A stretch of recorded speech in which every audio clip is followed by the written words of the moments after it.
an elected leader opposed to borrowing a bond to pay your tax refunds. That's too bad.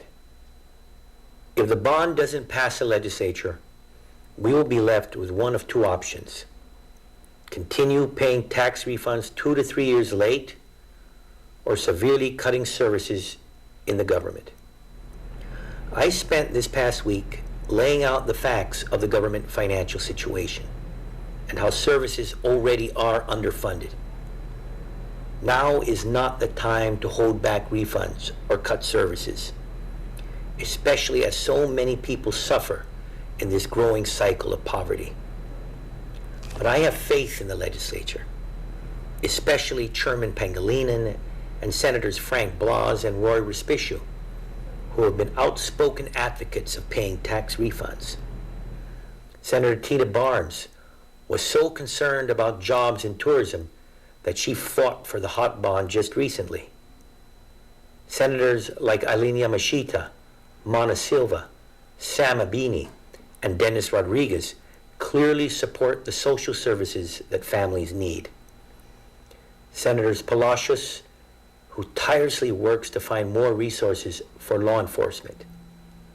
Vice Speaker B.J. Cruz, and Senators Tony Ada, Tom Ada, and Chris Duenas, who know the importance of investing in our infrastructure and economy.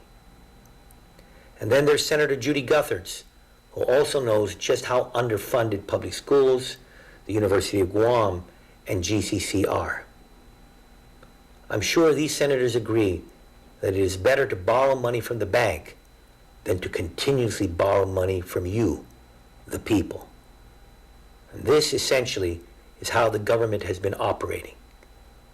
It borrows your tax refunds against your will every year, and it doesn't pay it back into you until 3 years later. The government is already borrowing this money, and it has been doing it for 20 years, 2/3 the life of a bond. Democrat or Republican, your senators know just how bad things are in the community. They are compassionate people who understand that this government has an opportunity to make things right by you. I believe that after all the dust settles in our biennial budget proposal, senators will do what is right and pass the bond. After that, we will work to float it, to bring money to Guam, and to pay your tax refunds by December. All of it. And this, there is an average of 44,000 taxpayers who are owed a refund every year. If we pay all $280 million by December, it will include the EITC, child tax credit, and make work pay tax credit. Think about what this can do for families from the lower income to middle income brackets. You can fix your cars and your homes, afford closing costs for your dream house, pay your bills, avoid foreclosures and repossessions. You'll have more money for school uniforms and supplies, or college savings, or your retirement.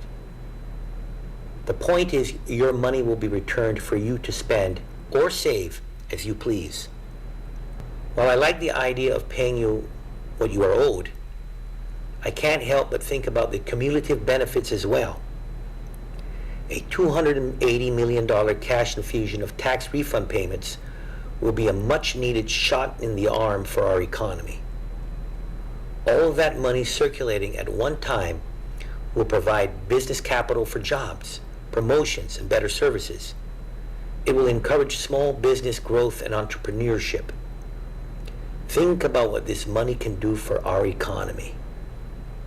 The cash infusion also will lend to greater revenues.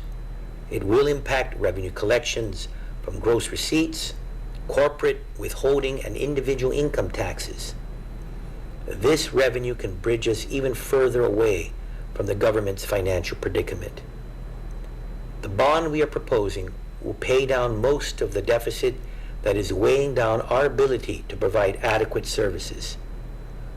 With conservative revenue projections matching a conservative spending plan, we'll begin to steady the road to financial recovery. It will be done without withholding tax refunds this government is so used to keeping from you. It's your money. All we want to do is give it back to you. I ask you, my fellow Guamanians, to help me convince senators to pass the budget. Call your senators and tell them how important this is to your future. Together, we can move Guam in a new and an exciting direction and do what is right for you. Thank you. Si Diyos maasi, and si Diyos ifan benedisi.